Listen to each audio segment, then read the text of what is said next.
시편 5편 세 번째 시간입니다.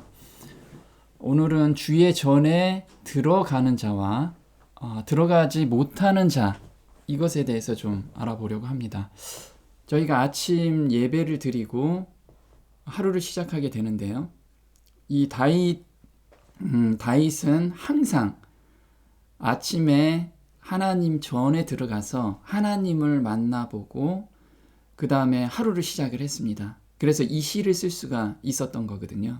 그리고 시편 5편은 아침 예배 때 부르는 노래로서 하나님의 그 은혜를 경험하고 하루를 시작하다 보니까 항상 하나님 존전 앞에 서 있는 그 삶으로 하루를 살았던 거예요. 그러면 우리가 죄를 가지고는 하나님 앞에 설 수가 없잖아요. 그럼 다윗은 죄가 하나도 없이 항상 살았느냐? 그러면 정말 우리하고 다른 사람이잖아요. 그러면 죄를 가지고 있는 사람이 어떻게 하나님 존전 앞에 매일같이 서고 또 매 순간 하나님을 만나면서 살 수 있는지, 그것에 대해서 오늘 좀 알아보려고 합니다. 주의 집에 들어가는 자와 주의 집에서 쫓겨나는 자, 이걸 대조해서 지금 시편 기자는 이야기를 하고 있는데요. 시편 5편 7절, 8절은 주의 집에 들어가는 자고 9절, 10절은 주의 집에서 쫓겨나는 자를 이렇게 표현하고 있습니다. 주의 집에 들어가는 자는 경외하는 자, 하나님을 경외하는 자는 집에 들어가는 자고요. 그리고 10절에 보면 쫓아내소서 저희가 주를 배역함이니이다. 그래서 하나님의 말씀을 배역하는 자는 쫓겨나는 자고, 그리고 하나님을 경외하는 자는 집에 들어갈 수 있는 자라는 거죠. 그래서 저희가 하나님을 경외한다, 이 마음을 가지고 우리가 하루를 살면 하나님 존전 앞에 매일같이 들어갈 수 있는 자라는 거예요. 그러면 경외하다, 우리 지난 시간도 한번 교제를 했는데요. 경외함이라는 게 어떤 뜻인지, 이게 거룩한 두려움 가운데 하나님 앞에 서는 것을 의미합니다. 자, 시편 31편 19절에는 주를 두려워하는 자, 이게 두려워하다, 이게 경외하다 하고 같은 단어거든요. 그래서 두려워하는 자를 위하여 쌓아두신 은혜, 곧 인생 앞에서 주께 피하는 자를 위하여 베푸신 은혜가 어찌 그리 큰지요. 그래서 두려워하는 자는 인생의 문제를 가지고 하나님께 피하는 자가 경외하는 자, 두려워하는 자라는 거예요. 그래서 내가 오늘 삶을 살면서 정말 세상의 고통과 근심, 걱정을 하나님께 내가 드리고 피하는 자는 바로 하나님을 두려워하는 자라는 거예요. 고린도후서 7장 1절에 바울 형제는 이렇게 이야기합니다. 그런즉 사랑하는 자들아, 이 약속을 가진 우리가 하나님을 두려워하는 가운데서, 경외하는 가운데서, 다른 말로는요, 거룩함을 온전히 이루어. 여기서 이야기하시는 것은 매 삶 속에서 거룩한 두려움 가운데 사는 사람, 하나님을 거룩한 두려움 가운데서 사는 사람은 거룩함을 온전히 이룰 수 있다는 거예요. 육과 영의 온갖 더러운 것에서 자신을 깨끗게 하자. 그래서 여기서 보면 이 약속을 가진, 우리가 어떤 약속을 가졌죠? 이 사도 바울 형제 땐 우리한테 영생을 가지고 있는, 우리가 영생을 취할 수 있는 그 약속을 우리한테 주셨어요. 그럼 마지막 백성한테는 영생 안에서 어떤 약속을 주셨냐면 14만 4천이 되는, 살아서 예수님을 만나는 사람. 그럼 살아서 예수님을 만나는 사람은 점도 없고 흠도 없는 그런 품성으로 예수님의 3.5년을 우리가 실현할 수 있는 그런 자들, 그게 저희한테 주신 약속이라는 거죠. 그런 사람들은 매일의 삶 속에서 하나님을 두려워하는 가운데서 온갖 더러운 것에서 우리가 분리될 수 있다는 거예요. 그 마음을 가지고 있으면. 여기서 만약에 배역하는 사람들은 하나님 전에 들어갈 수가 없다라고 이야기를 합니다. 그러면 배역하다라는 뜻은 마라라고 하는데 배반하다, 반항하다. 하나님의 말씀이 들어오는데 계속해서 내가 마음속에서 반항하는 거예요. 이것을 배역하다라는 뜻이죠. 하나님의 초청은 매 순간 계속해서 저희한테 속삭이고 계시고 양심으로 계속해서 말씀을 하고 계십니다. 그런데 그게 너무 싫은 거예요. 왜냐하면 세상이 너무 좋기 때문에. 세상 즐거움이, 우리가 고통도 즐기는 사람이 있습니다. 내가 지금 죄에서 벗어났을 때 그걸 벗어나고 싶은 마음이 간절하면 좋은데 그냥 이렇게 사는 거, 이렇게 죄를 즐기면서 사는 거, 이게 그냥 자연스러운 거예요. 그게 너무 좋은 거예요, 그냥. 그럼 하나님의 말씀이 들어오는데도 계속해서 그걸 내가 반항하고 거역하는 자, 그게 배역함이라는 거죠. 이사야서 1장 18절에는 여호와께서 말씀하시되 오라 우리가 서로 변론하자. 하나님께서는 계속 저희한테 변론하자고 초청을 하십니다. 너희 죄가 주홍 같을지라도 눈과 같이 희어질 것이요 진홍같이 붉을지라도 눈과 같이 희어질 것이요 진홍같이 붉을지라도 양털같이 되리라. 너희가 거절하여 배반하면, 여기서 배역함과 배반하면 칼에 삼키우리라. 여호와의 입의 말씀이니라. 그래서 지금 하나님께서는 계속해서 너희 죄 가지고 나한테 와라. 계속 초청을 하는데 싫어요. 이 죄 내가 너무 좋아요. 하면서 마음 깊은 곳에서는 그걸 하나님께 가져가고 싶지 않은 마음, 이런 게 배역하는 마음이라는 거죠. 하나님을 경외하고 다른 말로는 두려워하는 삶은 어떤 삶인가? 오늘 하나님의 영광 앞에 서며 살아가는 자는 살아서 인 맞는 자예요. 우리가 인을 맞는다라고 하는 것은 영광 앞에 매일같이 서 있는 자신을 보면서 사는 삶을 바로 인 맞는 삶이라고 하는 거예요. 그냥 인 맞는 게 아니고 살아있는 인. 예수님의 쉐키나 영광 앞에 서면 사람이 죄인은 설 수가 없습니다. 예수님의 재림 때 바이야 사나 나를 엎어라 뒤엎어줬으면 좋겠다. 그 영광 앞에서는 죄가 터럭도 있다면 설 수가 없다라는 거예요. 우리는 매일 내 죄된 마음과 세상을 좋아하는 마음을 쉐키나 영광 앞에 놓고 앞에 서 있는 그 자신을 항상 생각하면서 예수님께 그걸 온전히 드려야 된다는 거예요. 이게 실질적이어야 된다는 거예요. 계시록 7장 14절에는 킹 제임스 버전으로 이들은 대환란에서 나온 사람들이며 자기들의 옷을 씻어 어린 양의 피로 희게 하였느니라. 여기서 보면요, 자기들의 옷이래요. 우리 옷은 다 더럽고 헤어졌고 그런 옷이잖아요. 이 옷이 예수님의 피로 희게 돼야 된다는 거예요. 우리가 칭의라고 하면 입혀주시는 의. 근데 우리 옷이 깨끗해져야 된다는 거예요. 그게 바로 14만 4천이라는 거죠. 이 사람들은 정말 이 땅에서 품성이 온전한 자야 되는 거예요. 우리는 여기로 지금 우리를 인도해 가고 계세요. 마지막 백성들은 품성이 온전한 자야 되는. 그래서 계시록 14장 4절에는 어린 양이 어디로 인도하든지 따라가는 자며 그 입에 거짓말이 없고 흠이 없는 자들이더라. 그래서 이게 자기들의 옷이 이렇게 바뀌어야 되는 사람들이 14만 4천, 우리를 부르신 거라는 거예요. 골로새서 3장 22절에 바울 형제는 이렇게 이야기합니다. 하나님을 경외하는 삶이 구체적으로 어떤 삶인지를 저희한테 알려주셨어요. 종들아, 모든 일에, 우리가 교회 생활을 하는 일에만 이걸 말씀하신 게 아니고요. 일상 삶에서 모든 일에 육신의 상전들에게 순종하되 사람을 기쁘게 하는 자와 같이 눈 가림만 하지 말고 오직 주를 두려워하여 성실한 마음으로 하라. 무슨 일을 하든지 마음을 다하여 주께 하듯 하고 사람에게 하듯 하지 말라. 그래서 항상 예수님이 내 앞에 계시다는 것을 생각하고 일을 하라는 거예요. 상전한테 잘 보이려고 하지 말고 그것을 뛰어넘으라는 거죠. 이렇게 모범을 보인 사람이 누군가 하면 요셉입니다. 창세기 39장 2절은 요셉이 보디발의 종으로 팔린 그 시점이었어요.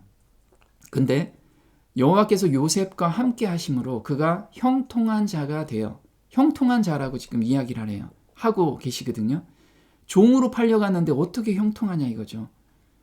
우리가 지금 환난과 어떤 고통 가운데 있다고 하면 형통한 자라고 우리한테 말씀하시는 건 예수님께서 내 존전 앞에 계심을 보고 내가 오늘을 살면 그게 형통한 자라는 거예요. 그 주인 애굽 사람의 집에 있으니 그 주인이 여호와께서 그와 함께 하심을 보며 또 여호와께서 그의 범사에 형통케 하심을 보았더라.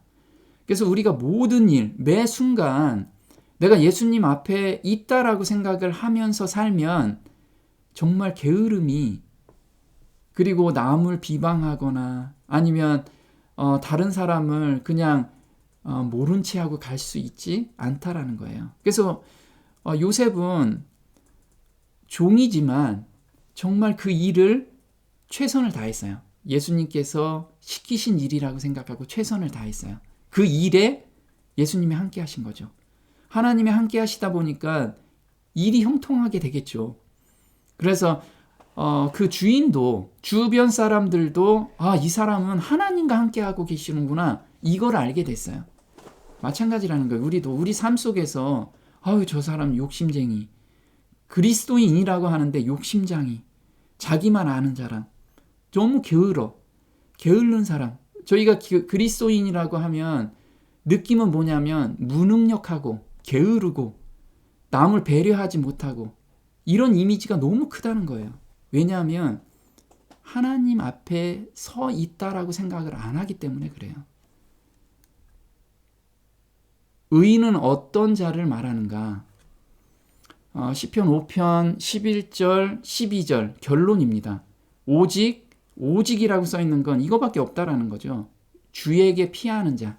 아까 피하다라는 게 경외하다, 두려워하다라는 뜻이라고 말씀을 드렸는데, 오직 주에게 피하는 자는 다 기뻐하며 주의 보호를 인하여 영영이 기뻐 외치며 주의 이름을 사랑하는 자들은 주를 즐거워하리라. 여호와여, 주는 의인에게 복을 주시고 방패로 함같이 은혜로 저를 호위하시리이다. 그래서 주께 피하는 자는 그 마음에 은혜가 충만해서 사는 거예요. 하나님 함께 하시다는 것을 항상 느끼기 때문에. 근데 여기서 의인에게 복을 주신다. 이 의인을 누구라고 얘기하냐면 주께 피하는 자를 의인이라고 이야기를 해요.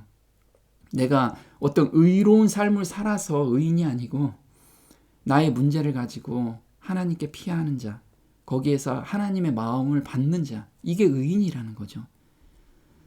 그래서 이렇게 갑옷을 쓴 우리가 하루를 전신갑주를 입고 사는데 은혜로 저희를 호위한대요.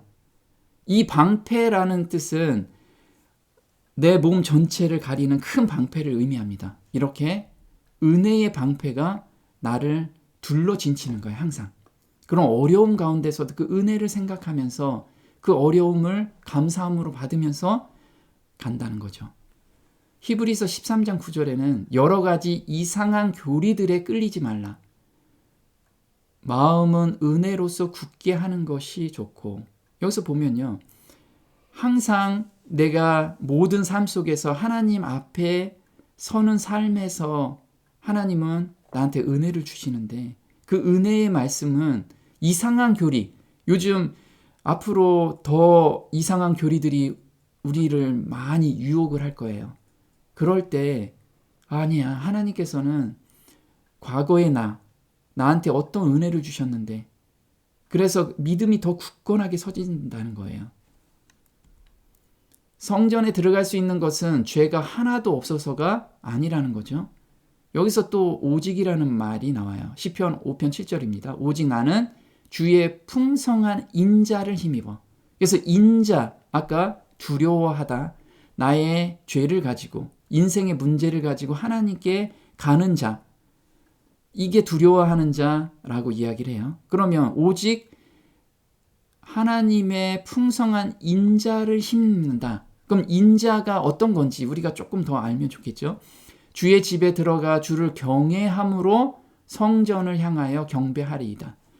자, 여기서 인자라는 건 다른 말로 변함없는 사랑의 마음. 하나님의 그 변함없는 사랑의 마음을 깨달았을 때 하나님께 맨날 도망간다는 거죠. 그래서 이게 everlasting love라고 하는데요. 여호와는 그 경외하는 자, 곧 그 인자하심을 바라는 자를 살피사.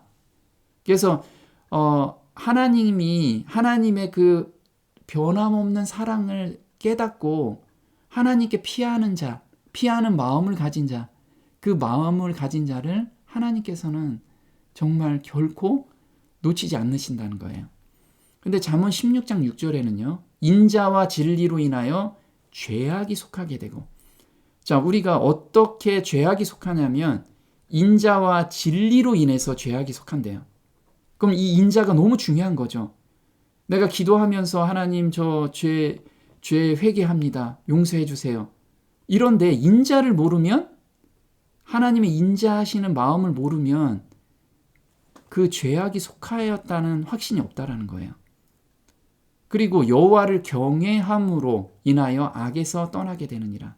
그래서 우리가 매일의 삶 속에서 경외한다. 아까 거룩한 두려움이라고 말씀을 드렸어요. 거룩한 두려움 가운데 사는 사람은 악에서 떠나게 된다는 거죠.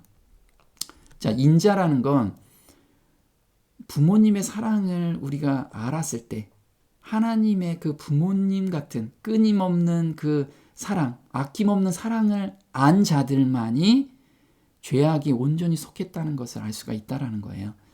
시편 103편 12절에 동이 서에서 먼 것 같이 우리 죄가를 우리에게 멀리 옮기셨으며 아비가 자식을 불쌍히 여긴 같이 여호와께서 자기를 경외하는 자를 불쌍히 여기시나니 이는 저가 우리의 체질을 아시며 우리가 진토임을 기억하심이로다.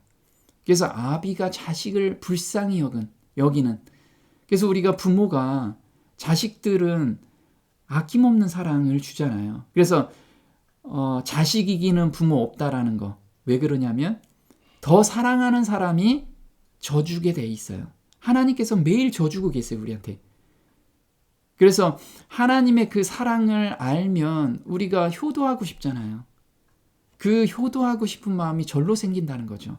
그래서 우리가 죄악이 속하게 된다는 건 하나님의 그 부모 같은 사랑, 부모보다 사실 몇십억 배 더 큰 사랑이죠. 그 사랑을 알고 진리는 그 사랑을 깨닫게 하는 성령이시죠. 그래서 저는 진리의 영이라. 그래서 성령 하나님께서 우리를 깨닫게 하시면 우리가 죄를 속하게 된다는 거예요. 그래서 악에서 떠나게 된다. 이 떠나다라는 뜻은 그냥 악이 쓱 떠나는 게 아니고요. 수르라고 하는데 쫓아버리다, 단순히 악에서 돌이켜 떠나는 것뿐만 아니라 철저하게 악을 쫓아버린다라는 뜻을 가지고 있어요. 그래서 우리가 어떤 죄된 생각과 욕망, 세상 유혹이 왔을 때 예전에는 그냥 아무 생각 없이 봤지만 지금은 하나님 저 이거 싫어요. 이젠 싫어하는 마음이 생기잖아요. 왜? 하나님이 슬퍼하기 때문에. 슬퍼하시는 모습을 보면 정말 싫어지잖아요. 그런 마음이 절로 생긴다는 거예요. 그래서 이걸 우리가 의라고 하죠. 그래서 나의 손을 가지고 직접 양을 죽이는 그 모습, 그것을 항상 내 마음에 두게 되는 거죠. 이게 의라는 거예요. 의를 가졌다라고 하면 어떤 마음을 가지고 있냐면 스가랴서 12장 10절, 이 마음이 내 마음에 있는 게 의라는 거예요. 아, 예수님께서 십자가에 못 박히셔서 내 죄가 다 용서받았지? 아, 좋아. 이게 의가 아니라는 거예요. 의를 정말 소유했다면 애통하는 마음을 항상 가지고 있어요. 내가 다윗의 집에 예루살렘 거민에게 은총과 간구하는 심령을 부어주리니 그들이 그 찌른 바, 그를 바라보고 찌른 바 그 예수님을 바라보고 그를 위하여 애통하기를, 독자를 위하여 애통하듯 하며 그를 위하여 통곡하기를 장자를 위하여 통곡하듯 하리로다. 정말 장자를 잃은 그 창자가 끊어지는 그 애통함, 내가 정말 죄된 마음이 매일 올라오고 세상을 좋아하는 그런 마음 때문에 계속해서 내가 예수님을 찌르고 있는 그 모습 때문에 창자가 끊어지는 그 애통하는 마음이 없는 가운데서 나 의인이야. 나 의 받았어. 그거는 잘못됐다라는 거예요. 자, 또 두 번째, 주의 집에 들어가는 자는 주의 의로 나를 인도하시고. 자, 주의 의로 나를 인도하시래요. 그러면 이 주의 의라는 게 무엇이냐 이거죠. 10절에 보면 하나님이여 저희를 정죄하사. 그래서 내 주변에 지금 쌓여있는 다윗 같은 경우는 지금 압살롬 군대에 지금 쫓기고 있어서 기도하면서 하나님 저 압살롬 군대 좀 멸해 주세요. 저놈도 나쁜 놈들입니다. 이렇게 말하면서 기도했을까요? 우리가 지금 내 주변에 있는 사람들한테 그런 마음으로 기도하고 있다면 하나님의 의를 받지 못한 거죠. 주의 의라는 건 뭐냐면 주의 성품으로 저를 인도해 주세요. 주의 성품으로. 이 뜻이라는 거죠. 자, 고린도후서 4장 8절에 우리가 사방으로 우겨쌈을 당하여도 쌓이지 아니하며 답답한 일을 당하여도 낙심하지 아니하며 우리가 항상 예수 죽인 것을 몸에 짊어짐은 예수의 생명도 우리 몸에 나타내게 하려 함이라. 그래서 여기서 보면 바울 형제는 항상 우겨쌈을 당했죠. 그런데도 그 안에서 평안한 가운데 살았어요. 지금 나를 우겨싸는 사람을 위해서 정죄하거나 그 사람을 위해서 벌해달라고 기도한 적이 한 번도 없습니다. 우리는 근데 그러잖아요. 자, 우리 몸에 짊어진다라는 뜻은 뭐냐면 누가복음 8장 15절이에요. 좋은 땅에 있다는 것은 우리가 정말 좋은 땅이라면 이런 게 나타난다는 거예요. 착하고 좋은 마음으로 말씀을 듣고 지키는데 인내로서 결실한다는 거예요. 그래서 우리가 그 말씀을 지킬 때 항상 반대 세력이 있는데 그걸 인내로서 우리가 지켜가는 것이 좋은 땅에 있는 자라는 거예요. 그냥 듣고 있는 게 아니고. 근데 데살로니가후서 3장 5절에는 주께서 너의 마음을 인도하여 하나님의 사랑과 그리스도의 인내에 들어가게 하시기를 원하노라. 예수님께서 참으신 그 인내를 우리가 갖기를 원하시는 거예요, 지금. 그래서 너의 인내로 너의 영혼을 얻으리라. 그래서 우리가 말씀을 듣고 지키는 거 거기에서 멈추면 영혼을 얻을 수 없어요. 우리가 영생을 얻을 수 없다라는 거예요. 듣고 지키고 인내로서 도달해야 돼요. 그리고 생명도 우리 몸에 나타내게 하는 건데 예수님의 생명을 어떻게 나타내죠? 우리 품성으로 나타나게 하는 거죠. 그럼 예수님의 품성은 어떤 거냐면 누가복음 23장 34절에 아버지여 저들을 용서해 주옵소서. 그들은 자기들이 하는 것을 알지 못하나이다. 그래서 자기를 지금 십자가에 못 박고 조롱하는 자를 위해서 기도하고 계시잖아요. 저들을 용서하소서. 이게 우리 몸에 이게 나타나야 돼요. 우리 삶 속에서. 그리고 악인들은 심중이 심히 악하며 이 뜻은 뭐냐면 악하다라는 뜻은 하우오트라고 하는데 파멸. 그들의 심중에는 파멸의 세력으로 가득 차 있다. 그래서 만나는 사람마다 화가 가득하잖아요. 모든 사람들. 하나님의 의를 받지 못한 사람들은 다 화가 가득해 있어요. 그래서 조금만 해도 욱하는 성질들. 근데 우리도 그렇게 따라가면 안 된다는 거죠.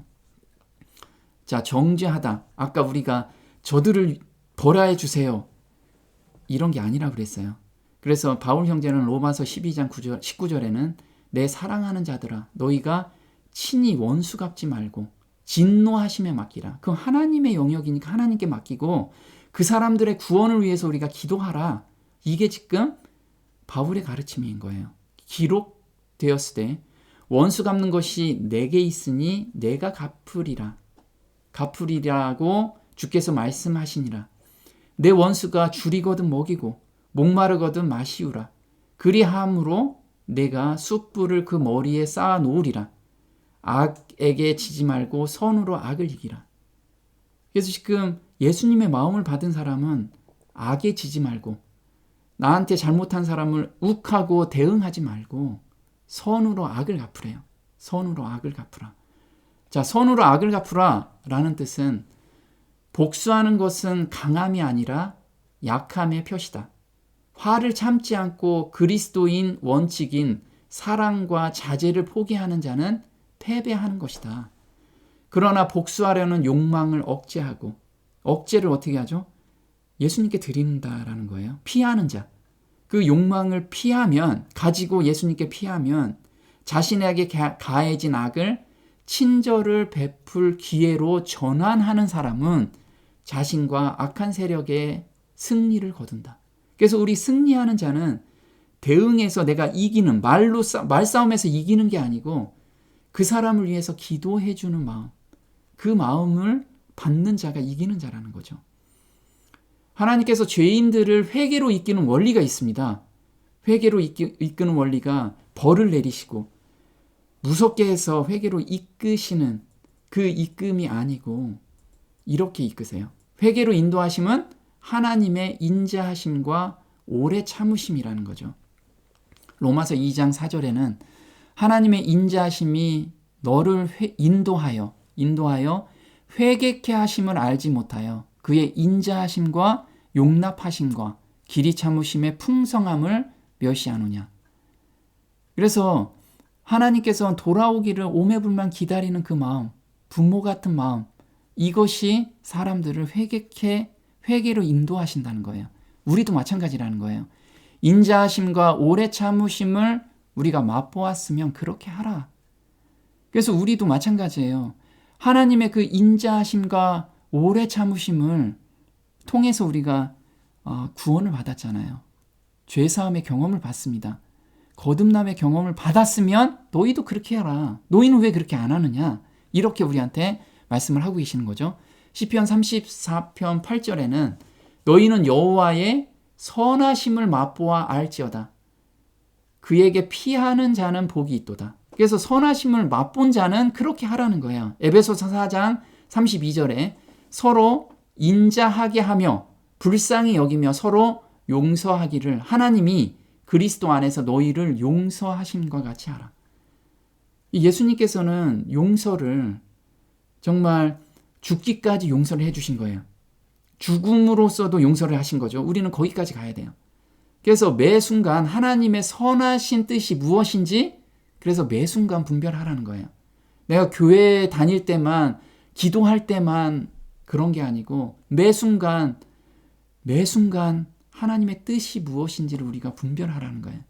너희는 이 세대를 본받지 말고 오직 마음을 새롭게 함으로 변화를 받아 하나님의 선하시고 기뻐하시고 온전한 뜻이 무엇인지 분별하도록 하라. 로마서 12장 2절입니다. 항상 이걸 생각하고 분별하라는 거예요. 사람을 회개로 이끄는 것은 하나님의 선하심과 인내와 오래 참음이다. 하나님의 형상으로 변화되어가는 그리스도인은 원수를 대하는 것을 통해 그의 품성이 매일 사랑하신 하나님의 품성으로 점점 변해가고 있음을 보여줄 것이다. 그래서 우리는 지금 시험이나 어려움이 온다면 하나님의 품성을 드러내는 기회라는 거예요. 그게. 우린 그렇게 생각해야 된다는 거죠. 영국에 그 찰스 스펄전이라는 분이 계십니다. 이분이 이렇게 이야기를 해요. 하나님께 우리의 나날의 아침과 더불어 우리의 전 생애의 아침을 드리자. 기도는 낫을 여는 열쇠가 되고 또한 밤을 잠그는 자물쇠가 되어야 한다. 헌신이 새벽별과 저녁별이 되어야 한다. 만일 우리가 바르게 하루를 시작한다면 그날 온종일 하나님의 임재를 더 깊이 느낄 수 있을 것이며 또한 고요하고 확신에 찬 마음을 가지고 잠자리로 돌아올 것임을 크게 신뢰할 수 있을 것이다. 그래서 이 스펄전 이분은 매 새벽을 하나님께 온전히 바치고 매 순간을 하나님 존전 앞에 서서 그렇게 삶을 살았다라는 거예요. 우리도 이런 삶을 살자는 거죠. 그리고 이 삶을 살 수 있도록 하나님께 인도하심을 항상 간구하면서 오늘을 맞이했으면 좋겠습니다. 오늘 여기까지 하겠습니다. 하늘에 계신 저희 아버지, 저희가 삶 속에서 매 순간 하나님의 존전 앞에 서 있다는 그 생각으로 하루를 살게 된다면 그 어렵고 고통이 저희한테 주어지는 것도 하나님의 품성을 드러내는 정말 귀중한 기회임을 저희로 알게 하심에 감사를 드립니다. 저희는 때때로 하나님의 그 변함없는 사랑을, 저희를 기다리고 계시는 그 하나님을 잊고 사는 경우가 너무나 많습니다. 그래서 저희가 가지고 있는 걱정, 근심, 또 세상의 유혹을 제가 가지고 있는 경우가 너무나 많습니다. 하지만 하나님께서 항상 저희 앞에 계시고 변론하자라고 항상 초청해 주시는 그 음성을 항상 들을 수 있도록 저희가 저희를 인도하심에 감사를 드리오며 이 모든 것 우리 주 예수님의 이름으로 감사하며 기도드립니다. 아멘.